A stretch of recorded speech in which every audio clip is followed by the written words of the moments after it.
Story 1. My grandmother doesn't believe in anything ghost-related.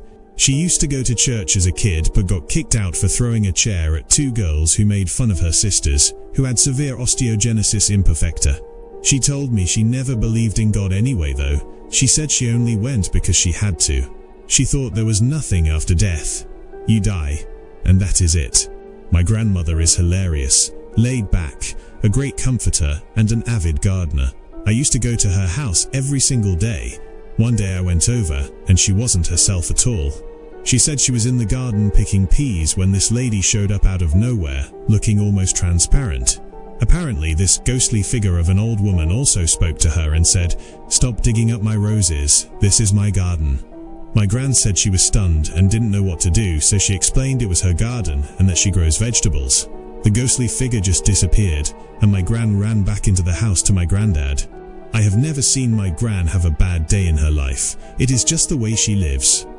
The glass is always half full with her, but after this, I really did see a change in her. She stopped gardening for a while. She did start up again eventually, and now she plants lots of flowers. She has never spoken of it again though. She looked horrified just telling me. By Salisu 54321. The story ends. Story 2. First, a little bit of backstory. My dad's side of the family is a big Catholic family. So I was raised Roman Catholic, the whole 9 yards. Since elementary school, I think, I have had this pretty, beaded bracelet that is designed to be a decade of the rosary so you can always have it with you. It hangs on the rearview mirror of my car and has since I started driving at 16. It always just felt right, and also acts as a pendulum to remind me not to turn too sharply. It does not leave my car mirror unless I get a new car, and then it is the first thing that gets put in. My dad's mum passed away from cancer in the spring of 2011. I went and stayed with her a few times at the hospital since it was the one my mum worked at, so I was, and still am, actually comfortable hanging out in a hospital. I lived in town and could do this around my school schedule. Anyway, one of those times I went to go sit with her, I grabbed my rosary from the car mirror on a whim, possibly to comfort me or because I was gently nudged to have it with me. Before I left the room and as I was saying goodbye for the day, I gave it to Grandma to wear while she was in the hospital. I was told that the only time she took it off was when she had to go get some procedure done. She gave it to Grandpa to keep, and he put it in his wallet so he wouldn't lose it. That was the last time she saw that bracelet. No one knows how it got lost from Grandpa's wallet, but it did. The next time I saw her, she told me that it had been lost, and she apologized for losing it. It wasn't a big deal at the time, and I honestly forgot about it later. She passed away a few weeks later. We knew it was coming, but still. I will admit the next couple of weeks are very fuzzy for me because I had just had a major planned surgery and Grandma basically waited until I was out of the hospital and home before she passed away. Sometime after the funeral, my mum and some of my aunts were sorting through Grandma's things to help get everything straightened out and make it easier on Grandpa. Mum was going through some old purses that Grandma never used anymore, and no one could really remember the last time they had been used at all. She opened one of them up and found my rosary. The one I had given Grandma. The one that was lost at the hospital. It showed up in a purse Grandma hadn't used in God alone knows how long. Logically, there is no way I should have my rosary back. But Grandma made sure I got it back, and it wasn't lost for good. That same rosary now hangs on my car rearview mirror. It will go on every car I own, and if it ever breaks, I am restringing it and fixing it. Every time I look at it, I know Grandma is still around and looking out for me. By Ocean Storm 1914. The story ends. Story 3. I'll start by saying that I can see how this story might not sound disturbing to the listener. However, keep in mind that while it only happened for about a minute, I literally felt every second tick by in fear. It was late in the afternoon and my 2 middle school age kids were playing down the street. All 3 of our dogs were out in the backyard and I was alone in the house getting ready to start dinner. As I am standing at the kitchen sink, I hear a rhythmic knocking sound. Our house was built in the 1940s and almost every floor is covered by old, wide plank wood floors. I realize that the sound I'm hearing isn't coming from outside or in another room, but I'm hearing it above me on the second floor.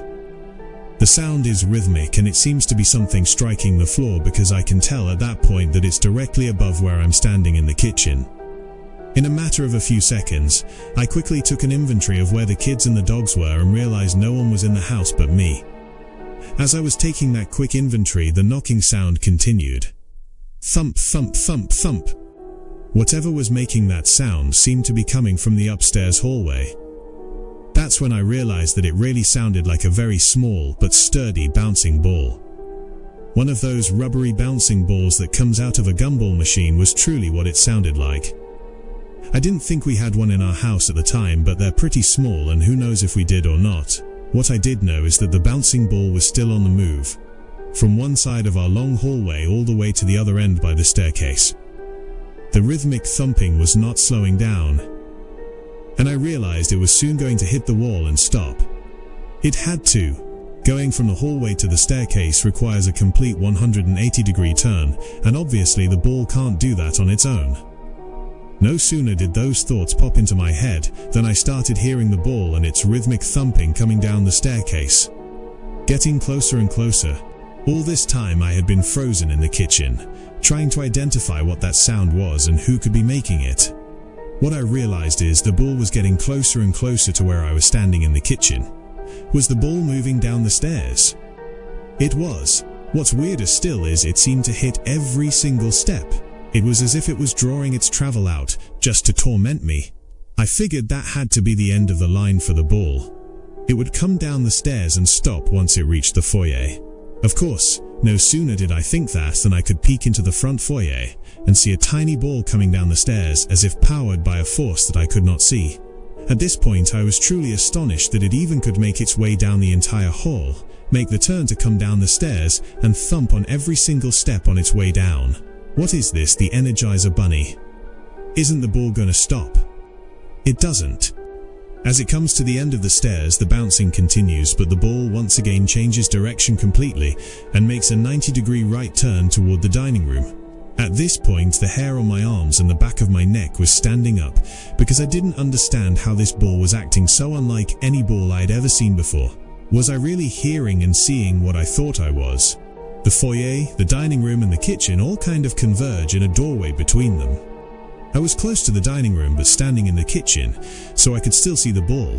If I thought listening to the ball move down the stairs and through the house was scary, watching it have a mind of its own was 10 times scarier.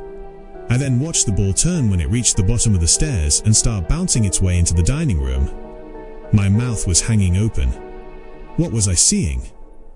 It is unbelievable to recount, but so much creepier to actually watch because the ball bounced into the dining room. Then, that damn ball made yet another complete right turn to come into the kitchen. Yes, the seemingly possessed ball was still bouncing. I was freaking out, but I was also stuck to the spot where I was standing, trying to understand what in the world I was actually witnessing. The ball bounced until it was about 1 foot from me, and it stopped and slowly rolled to about 1 inch in front of my feet. That is where the ball finally ended its journey. It was like it was looking for me. This house that we lived in for 10 years had many unexplained and creepy things happen. Faucets would turn on, toilet paper rolls would entirely unroll themselves while people were in the shower with locked doors, and many other things. Nothing freaked me out the way the bouncing ball did. A bouncing ball isn't scary until it moves in an intelligent way and seems to find you where you're standing, as if it was coming to find you all along. By Mr. Fig's Mum. The story ends. Story 4. People around here see the Goat Man. He's a satyr, and people say he is only seen every 7 years or so. He's also seen on many other Native American reservations. The stories I've heard since the 90s are that he shows up at a bar and people are visiting with him all night. Then they look down and he has hooves and a tail. He supposedly chases people for long distances and terrorizes them. There was a car wreck involving a group of teenagers a couple of years ago. Only one person survived but later died at the hospital. He said they were freaked out and speeding away from the Goatman, and that caused them to wreck. The most recent story I heard was from a guy who worked on my mum's apartment fixing things for a week.